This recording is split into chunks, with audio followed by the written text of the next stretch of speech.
Hello. Arjun ने पूछा, हे पुरुषोत्तम, वो ब्रह्म क्या है, अध्यात्म क्या है और कर्म क्या है, अधिभूत नाम से क्या कहा गया है और अधिदेव किसको कहते हैं। हे मधुसूदन, यह अधियोग्य कौन है और वो इस शरीर में कैसे है तथा युग चिंत वाले पुरुष द्वारा अंत समय में आप किस प्रकार जानने में आते हैं।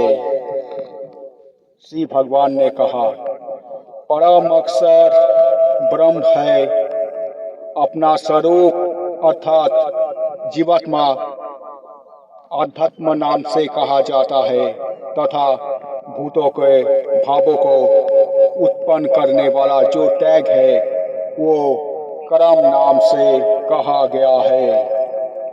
उत्पत्ति विनाश धर्म वाले सब पदार्थ अधिभूत है। हिरण्यमय पुरुष अधिदेव है। और हे देहधारी में श्रेष्ठ अर्जुन, इस शरीर में मैं वासुदेव ही अंतर्जामी रूप से अधियोग्य हूँ। जो पुरुष अंतकाल में भी मुझको ही शरण करता हुआ शरीर को त्याग कर जाता है वो मेरे साक्षात स्वरूप को प्राप्त होता है, इसमें कुछ भी संशय नहीं है। हे कुंती पोत अर्जुन, ये मनुष्य अंतकाल में जिस चीज भी भाव को शरण करता हुआ शरीर को त्याग करता है उसको ही प्राप्त होता है, क्योंकि वो सदा उसी भाव से भावित रहा है। इसीलिए हे अर्जुन, तू सब समय में निरंतर मेरा ही शरण कर और युद्ध भी कर। इस प्रकार मुझ में अर्पण किए हुए मन बुद्धि से युक्त होकर तू निस्संदेह मुझको ही प्राप्त होगा। हे पार्थ, ये नियम है कि परमात्मा के ध्यान के अभ्यास रूप योग से युक्त दूसरे और ना जाने वाले चित्त से निरंतर चिंतन करता हुआ मनुष्य परम प्रकाश रूप दिव्य पुरुष को अर्थात परमेश्वर को ही प्राप्त होता है।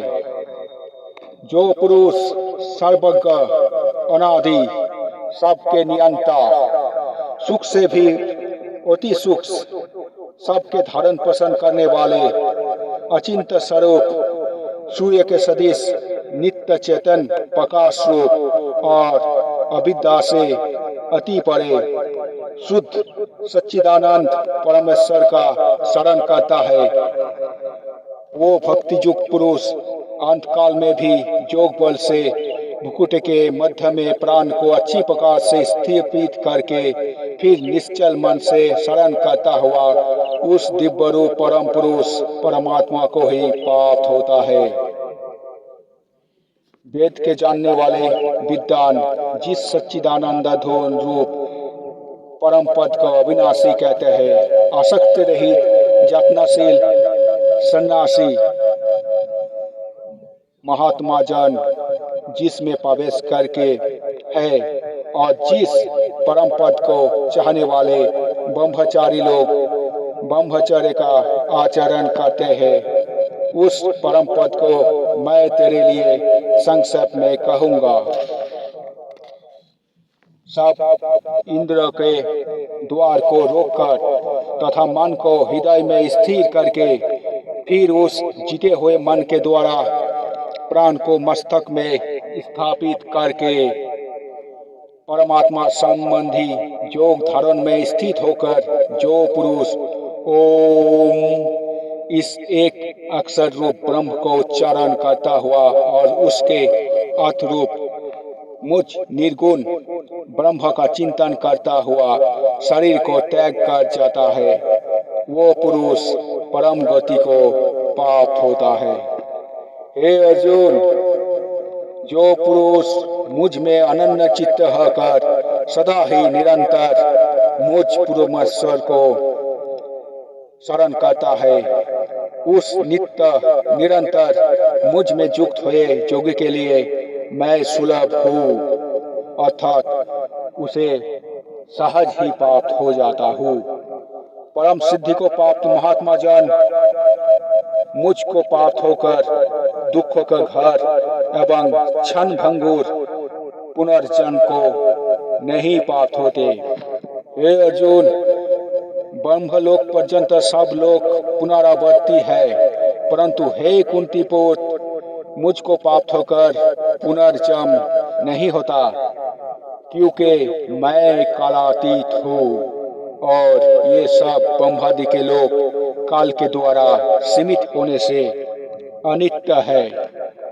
ब्रह्म का जो एक दिन है उसको 1000 चतुर्युगीय तक का अविद्या वाले और रात्रि के भी 1000 चतुर्युगीय तक के वाले अवधि वाले जो पुरुष तत्व से जानते हैं, वो जोगी जान काल के तत्व को जानने वाले हैं।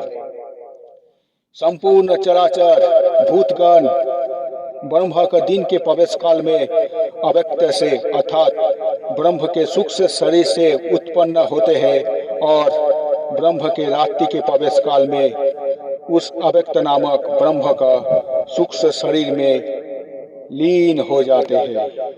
हे पार्थ, वही ये भूत समुदाय उत्पन्न होकर प्रकृति के वश में हुआ रात्रि के प्रवेश काल में लीन होता है और दिन के प्रवेश काल में फिर उत्पन्न होता है।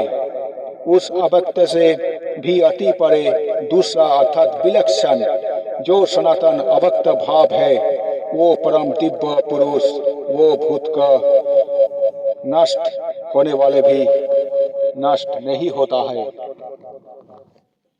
जो अव्यक्त अक्षर उस नाम से कहा गया है, उसे अक्षर नामक अव्यक्त भाव को परम गति कहते हैं तथा जिस सनातन अव्यक्त भाव को प्राप्त होकर मनुष्य वापस नहीं आते, वो मेरा परम धाम है।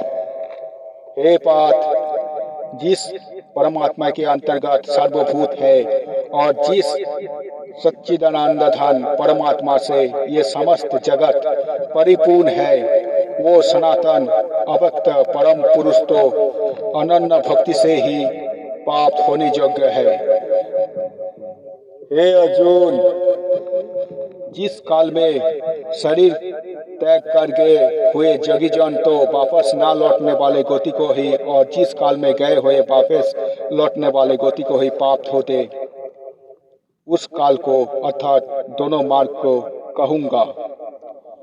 जिस मार्ग में ज्योतिर्मय अग्नि अभिमानी देवता है, दिन का अभिमानी देवता है, शुक्ल पक्ष का अभिमानी देवता है और उत्तरायण के 6 महीने के अभिमानी देवता है, उस मार्ग में मर कर गए हुए ब्रह्मवक्ता योगी जन उपयुक्त देवताओं द्वारा क्रम से ले जाकर ब्रह्म को प्राप्त होते हैं।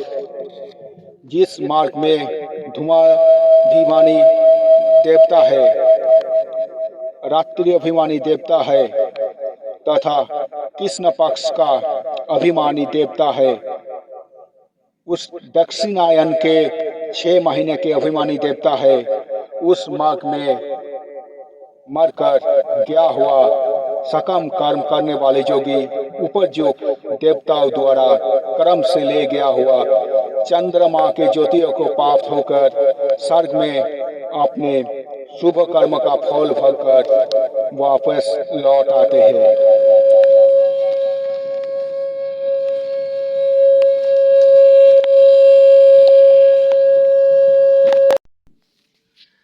सब इंद्र के द्वार को रोककर तथा मन को हृदय में स्थिर करके फिर उस जीते हुए मन के द्वारा प्राण को मस्तक में स्थापित करके परमात्मा संबंधी योग धारण में स्थित होकर जो पुरुष ओम इस एक अक्षर ब्रह्म का उच्चारण करता है, उसको अर्थरूप मुझ निर्गुण ब्रह्म का चिंतन करता हुआ शरीर को त्याग कर जाता है, वो पुरुष परम गति को प्राप्त होता है। जो अव्यक्त अक्षर इस नाम से कहा गया है, उसी अक्षर नामक अव्यक्त भाव को परम गति कहता है तथा जिस सनातन अव्यक्त भाव को प्राप्त होकर मनुष्य। हे अर्जुन, जगत में दो मार्ग सनातन माने गए हैं, शुक्ल पक्ष और कृष्ण पक्ष, अर्थात देवयान और पितृयान। ये दोनों मार्ग सनातन माने गए हैं। इसमें एक को द्वारा गया हुआ जिसमें वापस नहीं लौटना पड़ता, उस परम गति को प्राप्त होता है, और दूसरे के द्वारा गया हुआ फिर वापस आता है, अर्थात जन्म मृत्यु को प्राप्त होता है। हे पार्थ, इस प्रकार इन दोनों मार्ग का तत्व से जानकर कोई भी योगी मोहित नहीं होता। इस कारण में हे अर्जुन, तू सब काल में समबुद्धि रूप योग से युक्त हो, अर्थात निरंतर मेरे प्राप्ति के लिए साधन करने वाला हो।